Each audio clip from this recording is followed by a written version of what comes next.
आप सभी को जय श्री राम। कैसे हैं आप सब? उम्मीद है बच्चे होंगे। प्रेमियों, हमारे पास बहुत ज़्यादा आपके सवाल आए हैं, फ़ोन मैसेज कमेंट्स आए हैं। जब भी हम आप लोगों से मिलते हैं आप लोगों का यही सवाल रहता है, और ख़ासकर महिलाओं का सवाल रहता है कि क्या महिलाएं हनुमान चालीसा कर सकती हैं? हनुमान चालीसा का पाठ कौन कर सकता है? कब करना चाहिए? किस समय करना चाहिए? और हमारी मनोकामना पूरी हो जाए, इसके लिए हम किस मनोकामना के साथ पाठ करें या किस नियम के साथ पाठ करें कि हमारा काम बन जाए? सारी बातें आपको एक ही वीडियो में बताऊंगा। दोबारा कोई वीडियो देखने की आपको कभी ज़रूरत नहीं पड़ेगी। सबसे पहला सवाल कि क्या महिलाएं पाठ कर सकती हैं या फिर कौन पाठ कर सकता है? हनुमान चालीसा में एक चौपाई आती है, जो यह पढ़े हनुमान चालीसा। जो का मतलब कोई भी, ये नहीं स्त्री पढ़े पुरुष पढ़े, कोई भी जो यह पढ़े हनुमान चालीसा हो ये सिद्ध साक्षी गौरी ईसा। मतलब भगवान शिव और माता पार्वती साक्षी हैं कि जो कोई भी इस हनुमान चालीसा को पढ़ेगा ये सिद्ध हो जाएगा। क्लियर? आपके सारे सवालों के जवाब इसे एक ही बात में आ चुके हैं। अब बात आती है कि हर रोज कितने पाठ करने चाहिए, कैसे करने चाहिए, और किसी मनोकामना की पूर्ति के लिए हमें किस नियम के साथ पाठ करना चाहिए।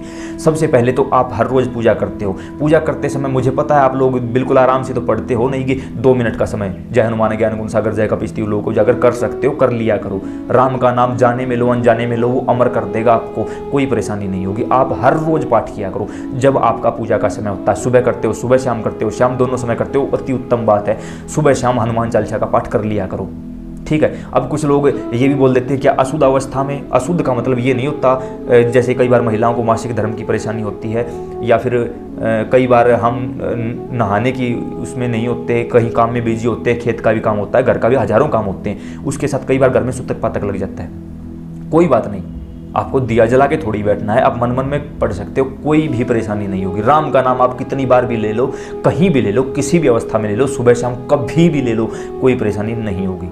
क्लियर? अब थोड़ा सा और आगे चलते हैं कि अब किसी मनोकामना की पूर्ति के लिए नियम क्या है, हनुमान चालीसा का पाठ कैसे करना चाहिए। आप हर रोज करते हो, ये बड़ी अच्छी बात है, लेकिन जब कोई पाठ हम नियम लेकर करते हैं तो वो बहुत जल्दी सिद्ध भी होता है, शुद्ध रूप से हमारी मनोकामना को भी पूरी करता है। अब वो मनोकामना कैसे पूरी होगी, इस बात को ध्यान से सुनने की जरूरत है। सबसे पहले कोई भी मनोकामना, शांत मन से बैठकर मनोकामना सोचिए कि आपको इस समय क्या चाहिए, आपकी अरदास क्या है, आपकी पुकार क्या है भगवान के लिए। अब कोई गलत चीज़ है कि उसका नाश हो जाए, ये हो जाए, तो सवाल ही पैदा नहीं होता। अगर किसी गलत मनोकामना के साथ बैठोगे तो आपके घर का नाश हो जाएगा। अब जिन लोगों की उम्र 18 वर्ष ही नहीं हुई, मेरे पास आते हैं फ़ोन, 18 वर्ष उम्र नहीं हुई, सर उसके बिना मर जाऊंगी, सर उसके बिना मर। मेरे भाई आज जोड़कर प्रार्थना है, आप ये सब यहाँ नहीं चलेगा। यहाँ कोई धंधा थोड़ी खोल रखा है हमने, यहाँ कोई वशीकरण थोड़ी चलता, कोई तांत्रिक नहीं है। मेरे भाई आज जोड़कर प्रार्थना है, ऐसे फ़ोन मत किया करो। इसी वजह से हमने नंबर हटा लिया हर जगह से अपना। क्या करें अब? हाँ, कुछ वीडियो में नंबर बाकी है, धीरे धीरे वो भी हटा लेंगे हम। अब बात आती है जो असली ज़रूरत है, जिन्हें, जो गृहस्थ जीवन में है, जो किसी भी प्रकार से परेशान है, उस परेशानी का हल कैसे हो। या कोई बहुत ज़्यादा कर्जा हो चुका है। अब 2 तरीके होते हैं, एक कर्जा बढ़ चुका है या फिर घर की कोई परेशानी है। जिनको कर्जा बढ़ चुका है उनको हनुमान चालीसा मंगलवार से शुरू करनी चाहिए, और जिनके घर में कोई परेशानी, शादी ना होना, बच्चे ना होना, गृह क्लेश रहना, या कोई भी घर से संबंधित परेशानी, उनको शनिवार से शुरू करना चाहिए। कोई भी मंगलवार हो, कोई भी शनिवार हो, आप शुरू कर सकते हो। लगातार 11 दिनों का नियम है, दूसरा कोई रास्ता नहीं, लगातार 11 दिनों का नियम है। कैसे करना होगा? सबसे पहले किसी भी मंगलवार या शनिवार के दिन आप अपने पूजा स्थान पर बैठ जाइए शुद्ध सात्विक रूप से। इन 11 दिनों के दौरान शुद्ध ब्रह्मचर्य का पालन करना है, लहसुन प्याज नहीं खाना है, घर में किसी प्रकार की किसी नशे का, मांस मदिरा का सेवन नहीं होना चाहिए, यहाँ तक कि बीड़ी और सिगरेट का सेवन, गुटखे का सेवन भी बाध्य है, नहीं कर सकते आप, क्योंकि बाबा हनुमान पूर्ण शुद्ध है, उनको अपने प्रेमी भी पूर्ण रूप से शुद्ध चाहिए, दूसरा कोई रास्ता नहीं होगा। इस चीज़ का आप विशेष ध्यान रखें, महिला है पुरुष है कोई भी है, शुद्धता के साथ आपको इस चीज़ का पाठ करना होगा। सबसे पहले आपको बाबा हनुमान के सामने पूजा स्थान पर बैठना है। भगवान श्री राम को यानी राम दरबार आपको जरूर लगाना है, क्योंकि जहाँ भगवान राम होते हैं बाबा हनुमान वहाँ खींचे चले आते हैं। सबसे पहले आपको दीपक जलाना है, दीपक घी का या चमेली के तेल का, कौन सा भी हो सकता है, आप जला लीजिए। अब समय क्या रहेगा? समय सुबह 4 बजे से 6 बजे के बीच में, या शाम को जिस समय आरती होती है, अपने आसपास कोई मंदिर होगा वहाँ आरती किस समय होती है उसी समय आप पाठ कर सकते हो, या फिर रात को 9 बजे के बाद आप पाठ करोगे। बस दिव्य मुहूर्त है, कोई रोकने वाला नहीं। रात को 9 बजे के बाद सुंदरकांड या बजरंग बाण का भी पाठ किया जा सकता है, कोई भी परेशानी नहीं होगी किसी भी प्रकार से। तो अब मान के चलो आपने सुबह का समय लिया है, मान लेते हैं सुबह 6 बजे का समय लिया है, तो 6 बजे ही वो काम करना पड़ेगा, दूसरा कोई रास्ता नहीं है। अब कई ज़्यादातर परेशानी क्या होती है? कर्ज मुक्ति से होती है। कर्ज मुक्ति के लिए आपको सबसे पहले क्या करना होगा? एक लोटे में जल डाल लो, उसके अंदर थोड़ा सा गंगा जल मिला लो, उसके अंदर 1 रुपये का सिक्का, 2 लौंग डाल लो, उसे अपने पूजा स्थान पर बाबा हनुमान की दाईं तरफ रख दो। बाबा हम बैठे हैं तो हमारा दायां हाथ ये है, सामने भगवान बैठे हैं तो भगवान का दायां हाथ ये होगा, यानी हमारा बायां हाथ भगवान का दायां हाथ होगा। हमारे बाएं हाथ की तरफ उस लोटे को रख देना। ढककर रख देना 11 दिनों का नियम है, 11 दिनों का नियम लेना पड़ेगा। अब आगे चलते हैं। जैसे ही आपने सबसे पहले इस चीज़ की शुरुआत की तो आपने दीपक जलाया। दीपक जलाते समय घंटी बजनी जरूरी होती है, घंटी के बगैर काम नहीं चलेगा। घंटी बजाई, भगवान को भोग लगाओ।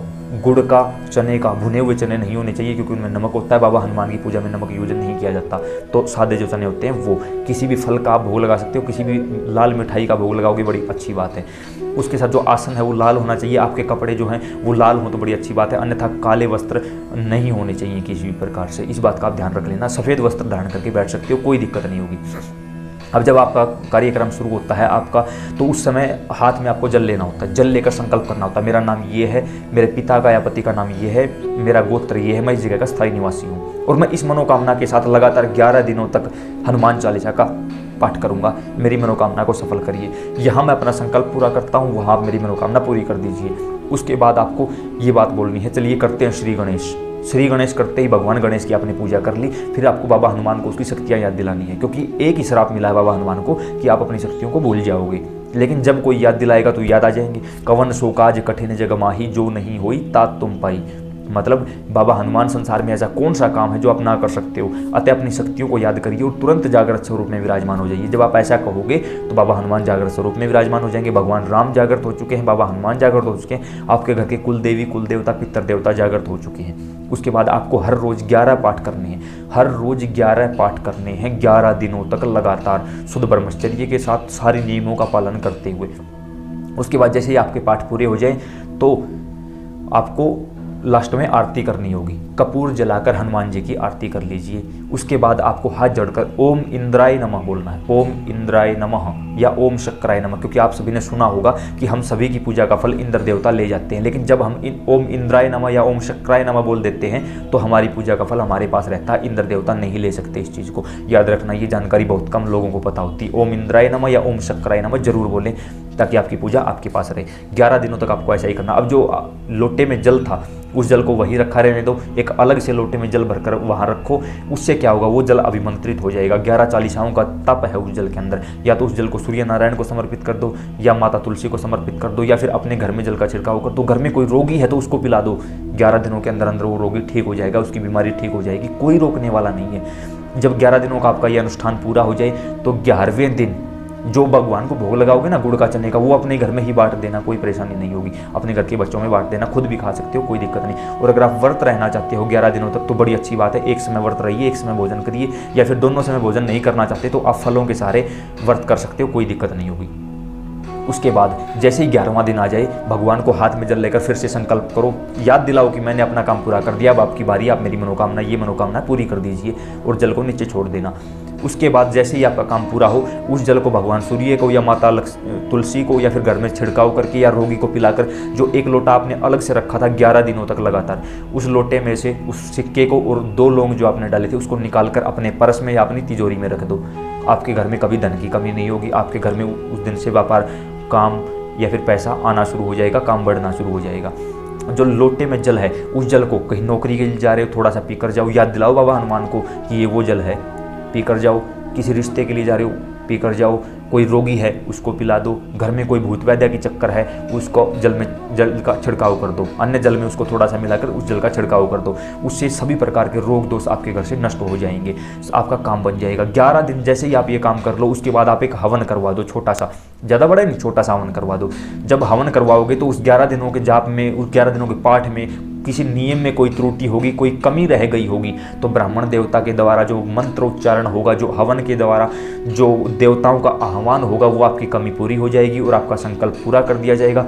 उसके बाद ब्राह्मण देवता को जो भी आपसे बन सके दान दक्षिणा करें, किसी मंदिर में कोई दान दक्षिणा करें, गऊ की सेवा करें, घर के बुजुर्गों की सेवा करें और अपने कार्य में लगे रहें। 11 दिनों के अंदर अंदर आपकी कोई भी मनोकामना हो शीघ्र अतिशीघ्र पूरी होगी, कोई रोक नहीं सकता। ये बिल्कुल सिंपल सा तरीका, गृहस्थ जीवन से रिलेटेड तरीका हमने बताया है। उम्मीद करते हैं आपको समझ में भी आया होगा, आपको पसंद भी आया होगा। अगर कोई भी ऐसी बात हो जो हम यहाँ बताना भूल गए हों या हमारे दिमाग में ना आई हो, आप नीचे कमेंट जरूर कर देना ताकि हम उसका कमेंट में आपका जवाब दे सकें।